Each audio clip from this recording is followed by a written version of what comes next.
Hey guys, welcome back to my channel. If you're new here, I'm Christina and I'm a homeschooling mom of 5 kids ages 1, 2, 5, 10 as of yesterday, and 13. Today I'm sharing with you my 5th graders curriculum picks for the 2021-2022 school year.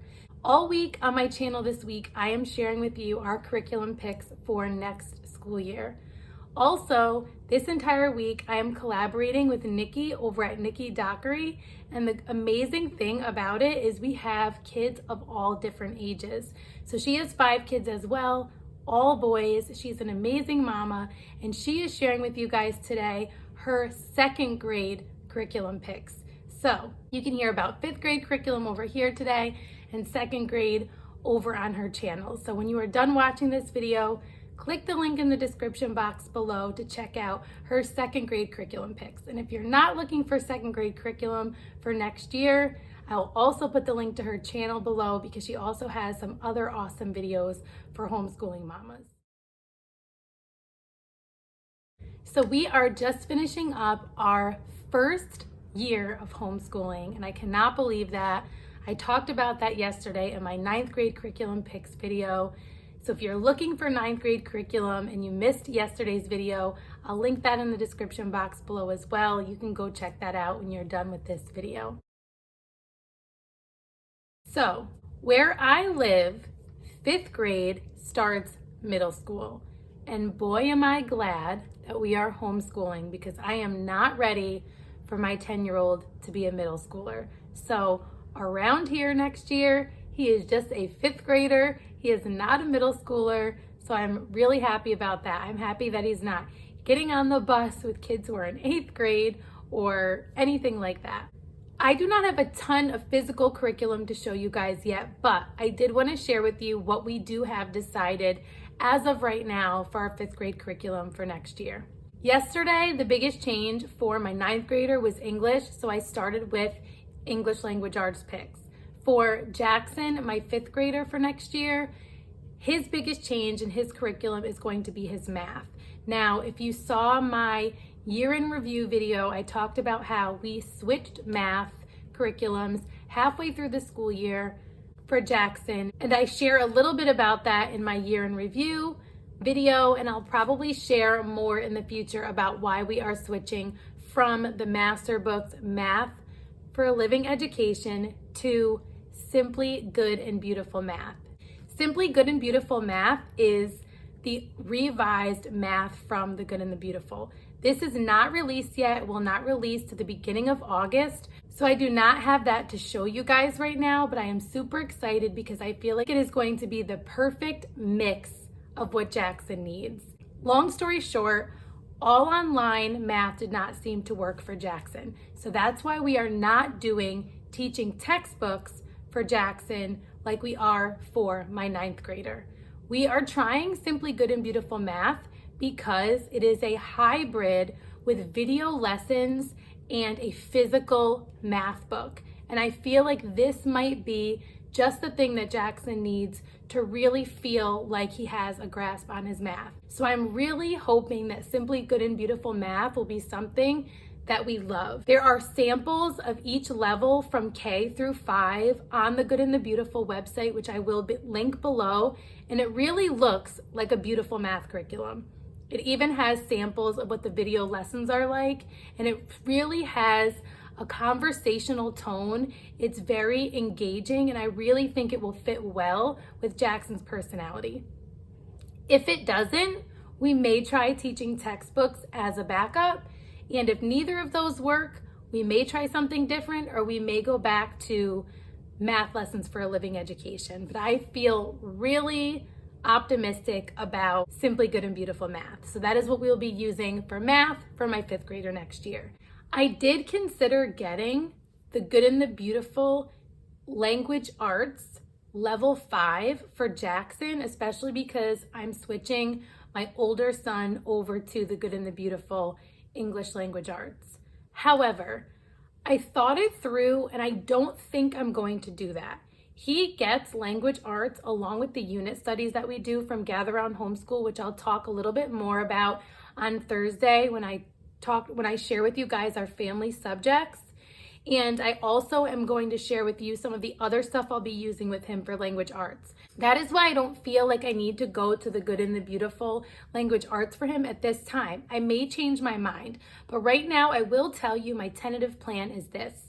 I think I am gonna wait to use the good and the beautiful for him till true middle school. So in 7th grade, I think I will do level 6 with him, because the levels in the good and the beautiful language arts do not line up with typical public school grade levels. So I think I will do, and this is just my plan right now, but I think I will do level 6 when he's in 7th grade and level 7 when he's in 8th grade, because there is not a level 8, there are just the honors book studies. So I might do the level 7 and the level 8 honors book studies when he's an 8th grader, just to ease him in to then do the good and the beautiful high school English. And really just so he feels like there is a little bit of an easing into that curriculum before the high school one. So that is my plan for right now.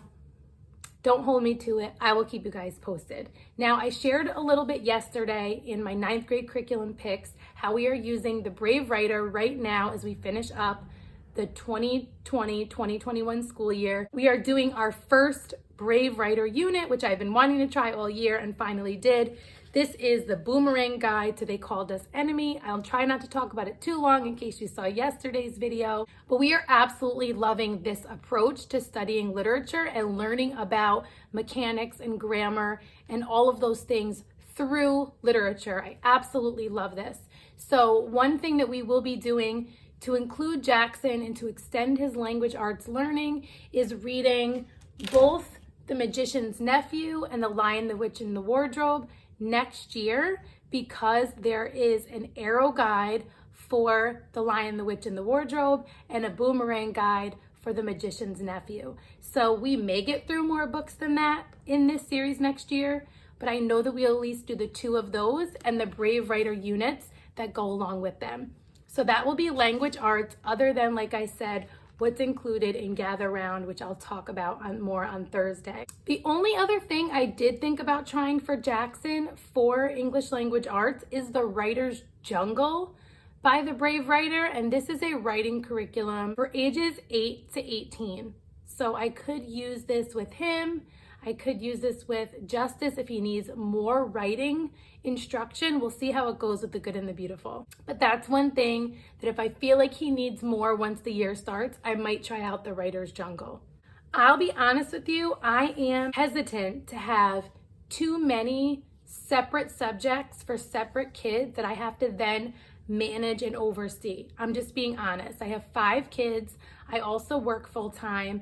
And so for my younger kids, not only do I not want to overload them, but I also don't want to overload me. And I also didn't overload my 9th grader. I do have to step him up a little bit, which I've done, but I am not giving him a full course load his first year of high school. I'm just not. I don't think it's necessary, especially because technically you can use Gather Round for everything other than math and cover all of your core subjects. So I want to say that moms, you could, if you are just starting out, just use Gather Round Homeschool and math. And it will totally simplify your life if all of this with different pieces and different curriculums and different grade levels and different subjects and all of that is overwhelming to you. Start with Gather Round Homeschool and give it a try. I will talk more about this on Thursday. It's taking everything in me to not tell you everything about it.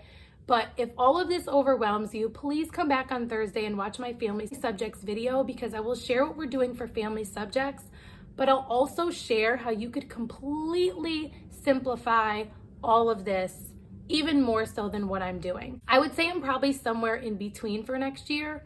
So I'm not completely simplified because we're not only using Gather Round and math. However, I'm also not giving them a full curriculum for every subject, different in each grade level. It's just way too much, in my opinion, for me and for my homeschool. So you have to figure out what works for you, and that's the beauty of homeschooling. So I'm sharing what we're doing and why we're doing it this week, instead of just saying, this is a list of what we're using. I'm trying to give you some insight into how I made these decisions in hopes that it helps you guys out. For history, science, art, music, Bible, foreign language, health, and again, some of his English language arts, we will be covering those through our family subjects. The only thing that would not be included in our family subjects is part of his music, which is an internship that he does with our worship pastor at our church. Jackson sings. He is an amazing singer. He's still a little bit shy about it, but he is a gifted singer. And he has had the amazing opportunity to do this little mini internship with our worship pastor, who is an amazing worship leader. Like, love it. Makes me so happy as a mom. But I'll explain how we'll do more music stuff as a family in Thursday's video. The only other two things that I am considering for Jackson, and this is where I might need some help from some of you mamas who have used the Good and the Beautiful typing and handwriting, and maybe gather round cursive and typing. So I am going back and forth between if I want to do typing or handwriting or both for Jackson next year. I feel like that could kind of be the happy medium of giving him a little bit more independent work that's kind of inconsequential, right? So like typing's not like a huge stressful deal for him to do on his own. Handwriting is not a huge stressful deal for him to do on his own. And it's also, neither of those things are something that I need to pour a lot of time and energy into with just one kid. So I am contemplating, do I keep getting cursive guides, because we have done some cursive with Gather Round Homeschool. Do I keep getting the ones from Gather Round, or do I try the Good and the Beautiful handwriting? And then the artist unit, which we're just finishing up from Gather Round, also has an optional typing notebook, where other units have had the optional handwriting notebook or the cursive notebook. And I didn't get the typing, and I'm not going to do it this year, but I'm considering if I should try that for next year. So let me know, moms, if you've used any of those, what you would recommend for a fifth grader, one or both of those or neither of those. I think he needs a little bit of typing either way. So let me know what you guys think. Hopefully you found this video helpful. If you liked this video, click the like button. If you're new here, introduce yourself in the comments below.